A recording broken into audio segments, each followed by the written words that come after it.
ഇത്തവണത്തെ വിഷു ബമ്പർ അടിച്ചിരിക്കുന്നത് ആലപ്പുഴയിൽ നിന്ന് വിറ്റ ടിക്കറ്റിനാണ്. ആലപ്പുഴ കൈതവനിൽ പ്രവർത്തിക്കുന്ന തൃക്കാർത്തിക ലോട്ടറി ഏജൻസിയുടെ ഉടമ അനിൽകുമാറാണ് നമ്മളോടൊപ്പം ഉള്ളത്. അനിൽകുമാറിന്റെ ഏജൻസിയിൽ നിന്ന് വിറ്റ ടിക്കറ്റിനാണ് ഇപ്പൊ ഇത്തവണത്തെ വിഷു ബമ്പർ അടിച്ചിരിക്കുന്നത്. എന്തുണ്ട് ഈ വാർത്ത കേട്ടപ്പോൾ? സന്തോഷം. ബമ്പർ അടിക്കുന്നത് മറ്റു പ്രൈസിൽ അടിക്കാറുണ്ട്. 1,00,000 രൂപ വരെ അടിച്ചിട്ടുണ്ട്.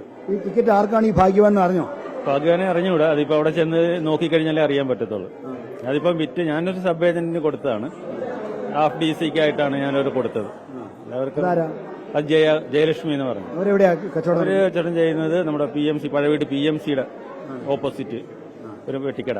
ഇപ്പൊ നമുക്ക് ടിക്കറ്റ് എടുത്തു കഴിഞ്ഞാൽ വേണമെങ്കിൽ അങ്ങോട്ട് പോവാം, അവരുടെ അടുത്തോട്ട് പോവാം. ഞാനിത് ടിക്കറ്റ് എടുത്തു. അനിൽകുമാർ ഒരു സബ് ഏജന്റ് ടിക്കറ്റിന് വിറ്റിരുന്നു. ആ സബ് ഏജന്റായ ജയ വിറ്റ ടിക്കറ്റിനാണ് ഒന്നാം സമ്മാനം അടിച്ചിരിക്കുന്നത്. ഇനി ഭാഗ്യവാനെ കണ്ടെത്തുകയാണ് വേണ്ടത്. വീഡിയോ ജേർണലിസ്റ്റ് സജിത് കുമാറിനൊപ്പം reporter R. Sreejith, reporter Alappuzha.